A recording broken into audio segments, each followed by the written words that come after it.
Di sini saya akan membacakan tentang hasil analisis kasus saya yang berjudul Wajah Ganda Keadilan Mengurai Benang Kusut Diskriminasi Struktural di Indonesia. Indonesia dikenal dengan semboyan Bhinneka Tunggal Ika, menjunjung kesetaraan dan keadilan. Namun, realitas menunjukkan adanya diskriminasi struktural yang merugikan kelompok tertentu. Fenomena ini saya analisis melalui media sosial khususnya TikTok dan Instagram dengan data 10 video. Juga terdapat beberapa rumusan masalah penelitian ini.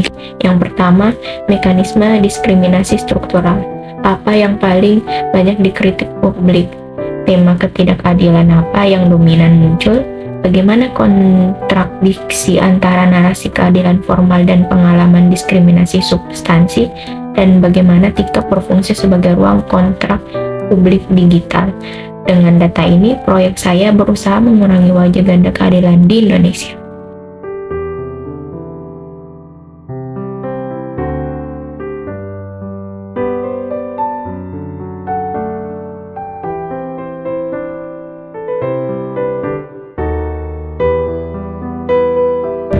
Data pertama dari DPR RI, publik menyoroti ketimpangan pendidikan dalam birokrasi.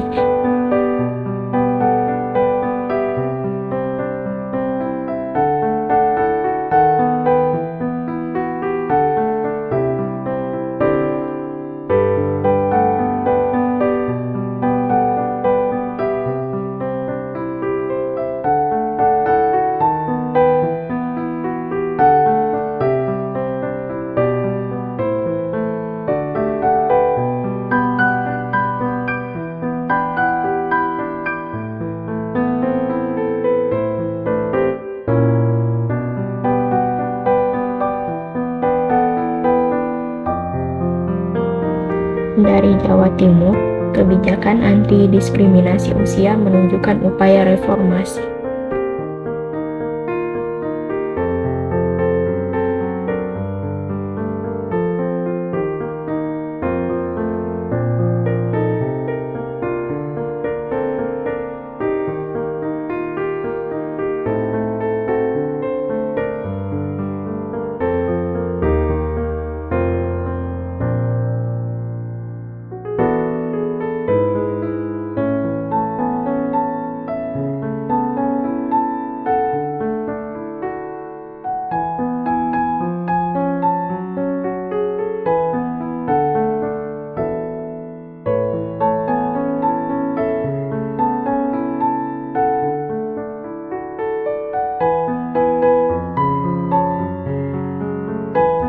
Data ketiga ini di mana kasus anak sirkus OCI menyikapi eksploitasi dan pelanggaran HAM yang ada pada sirkuit OCI itu.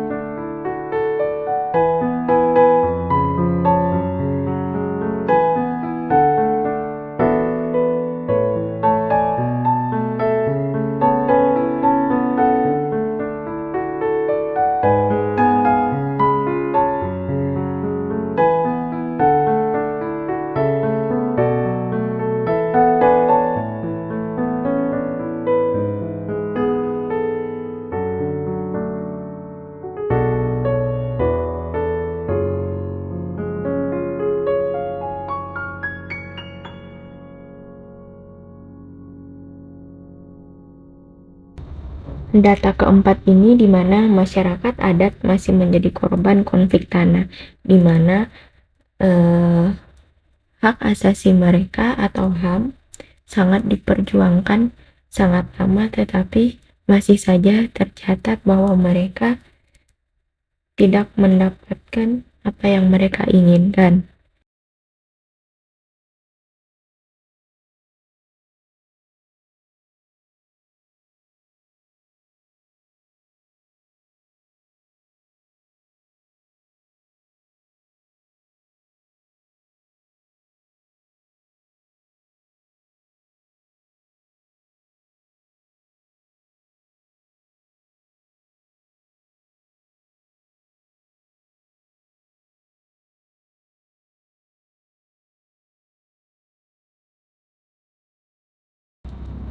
Pada data kelima ini, Ketua DPR RI, yaitu Puan Maharani, mensahkan RUU KUHP, yang dimana menjadi pro dan kontra di antara masyarakat sipil. Juga dimana banyak orang yang beranggapan bahwa para anggota DPR dan ketuanya itu lebih mementingkan kepentingan mereka sendiri daripada mementingkan rakyat-rakyatnya.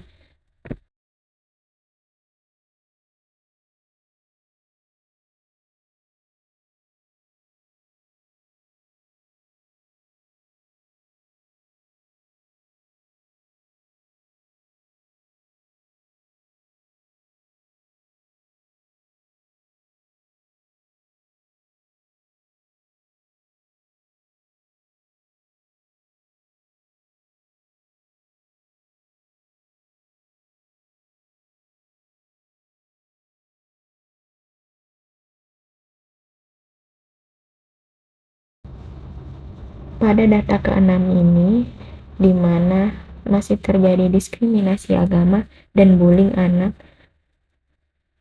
yang masih sangat marak di kalangan masyarakat, baik di kalangan masyarakat, persekolahan, maupun di dunia perkuliahan. Dan juga ini termasuk salah satu pelanggaran HAM yang ada di Indonesia.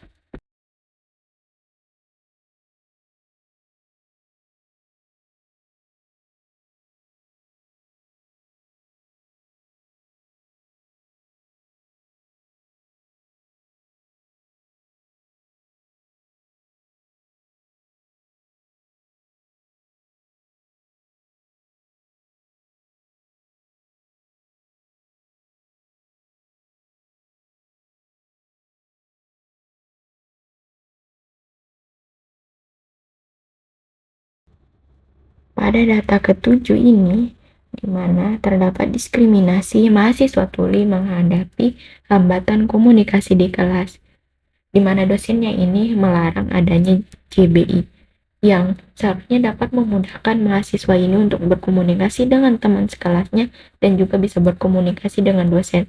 Tapi dosen di sini malah melarang adanya JBI karena dirasa mengganggu keadaan kelas.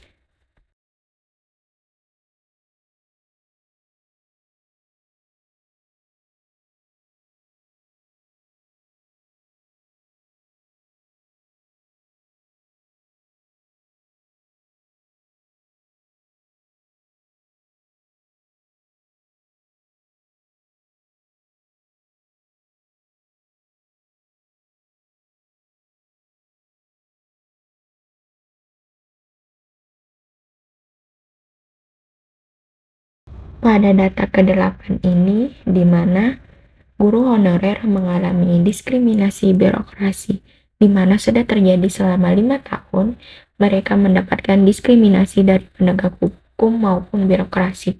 Tapi setelah 5 tahun berlalu, mereka akhirnya dibebaskan dari diskriminasi itu.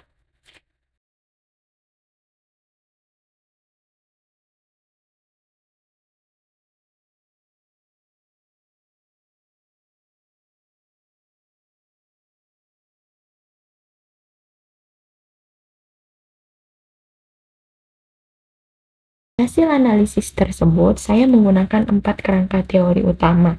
Yang pertama itu adalah James Bax, pendidikan multikultural, di mana data diskriminasi usia kerja dan kasus masyarakat adat dijelaskan dengan dimensi pedagogi kesetaraan dan pemberdayaan budaya sekolah. Pendidikan harus mengakui keberagaman dan memberi kesempatan setara. Lalu yang kedua itu ada Paulo Freire, pendidikan sebagai praktik kebebasan. Kasus mahasiswa tuli tanpa JBI menunjukkan kegagalan dialog sejajar. Freire menekankan pentingnya pendidikan sebagai ruang demokratis dan emansipasi budaya. Teori ketiga itu adalah Critical Race Theory atau CRT, di mana pada video DPR RI memperlihatkan bagaimana diskriminasi tertanam dalam struktur kekuasaan. CRT membantu kita memahami bahwa diskriminasi bukan sekedar tindakan individu, melainkan sistematik. Dan pada teori keempat ini adalah interkulturalisme. Kasus diskriminasi agama dan bullying anak menegaskan perlunya interaksi lintas budaya yang bermakna. Pendidikan harus menjadi ruang empati dan komunikasi antar identitas.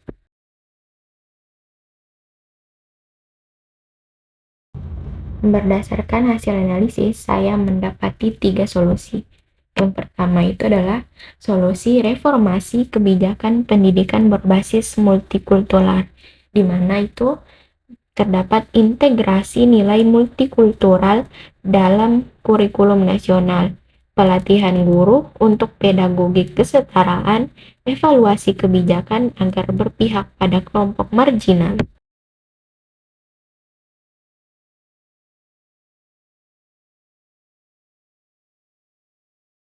Solusi kedua yaitu penguatan pendidikan inklusif, di mana penyediaan JBI untuk mahasiswa tuli, fasilitas ramah disabilitas di sekolah, penilaian adil untuk semua siswa.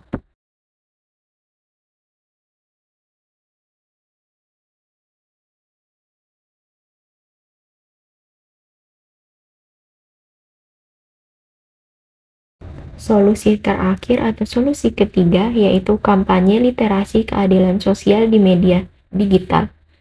Terdapat kolaborasi dengan influencer pendidikan, konten edukatif di TikTok ataupun Instagram, sukses stories dari alumni sekolah desa dan negeri.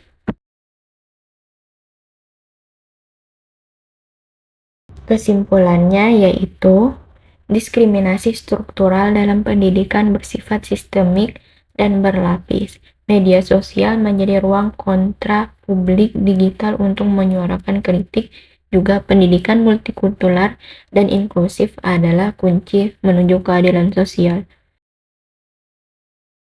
Sebagai mahasiswa pendidikan khusus, analisis ini membuka mata saya bahwa diskriminasi bukan hanya isu umum, tetapi juga menyentuh kelompok berkebutuhan khusus.